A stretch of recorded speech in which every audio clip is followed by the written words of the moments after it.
Over the past 3 years, I've been fortunate enough to be part of the world of professional wrestling with Rocky Mountain Pro. Starting off as an intern when we were known as NRW Pro Wrestling out of a tiny gym in Littleton, I've been along for the ride through the ups and downs and peaks and valleys as we've made our way to being the preeminent independent pro wrestling promotion in the Rocky Mountain region. This project has left me wondering what exactly I could say that I haven't talked about before for previous classes, and I've realized I've never really talked about some of my thoughts and experiences, so that's what I'll do now. I've worked dozens of shows all across the metro area and been ringside camera in hand for at least a couple hundred matches at this point. Heck, I was even in the ring for what was then our most important match of all time. I'm not gonna lie and say that I was level-headed and calm for the main event at our biggest show of the year. I was totally freaking out. Wedged between the ropes and cage wall, I felt trapped with little room to maneuver. My worries were somewhat alleviated by the fact that I had 3 longtime professionals in the ring with me, however. Matt Yaden, owner, operator, and fearless leader of Rocky Mountain Pro, Ryan Hood, vice president and longtime number 2 to Matt, and referee Dewey Larson, longtime industry veteran. The experience was as surreal as it was terrifying, and hey, I can say I was in the ring for the main event. Life as a cameraman on the Indies can be a challenging one. Oftentimes the venues suck, space is limited, you can have 700 or 700 people churn out.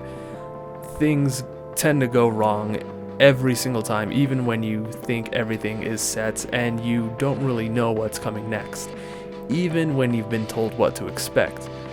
Part of being a camera guy is recording the show, not being part of the show, and there have been a couple embarrassing incidents where I was part of the show, and not in a good way. This is true-to-life footage of Never Broken 2016, the main event between Danger Dean and Hoodlum, and mere moments before I'd freeze up and forget to jump out of the way of Dean spearing Hoodie into a steel pole.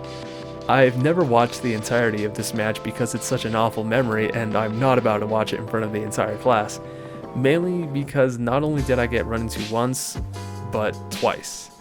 Such is life, that's how we learn, and as embarrassing as it was, I'm thankful for the experience.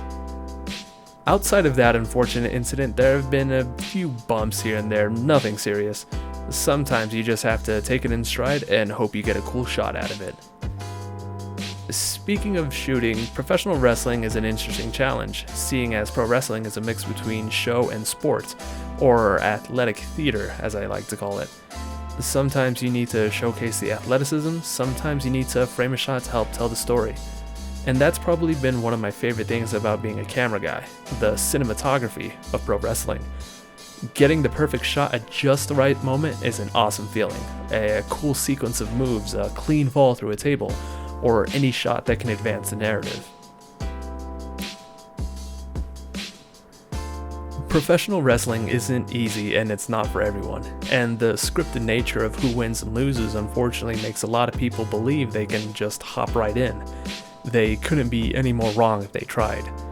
The hard work, dedication, and sacrifice rivals that of any other performance art or sport, and seeing the sheer amount of people who have come in for a tryout only to never be seen again confirms this shit isn't for everybody. And that's to be expected. After all, in pro wrestling, you're putting your body in line for a lot of damage for the sake of entertainment. I've asked new trainees in the past how they feel after the first couple weeks of training, and it's always something akin to, "It feels like I've been in a car accident." That being said, we have a dedicated bunch at Rocky Mountain Pro, and seeing the growth and development of the newest white shirts to industry veterans with a couple years under their belt make me want to work that much harder on the production side to make them look like stars. Seeing guys like Curtis Cole go from someone trainers didn't believe would last a couple weeks to beloved champion, or CJ Pricefield training at the New Japan Pro Wrestling Dojo in Los Angeles with the legendary Katsuyori Shibata, or Otis Dojovich being signed away by the WWE where he's now a regular performer, has been such a rewarding experience. Being able to be a minuscule part of their journey by working the camera to capture their best moments for the world to see is a big reason why I do what I do. And I hope to be part of the strange world of professional wrestling for years to come, and who knows, I might just have to step in the ring myself one of these days. So you just might see me suiting up and throwing down, jumping through a table, or falling through a ladder, or Whatever it is, I'll definitely be experiencing a lot of pain. But at the same time, I'll be having a lot of fun.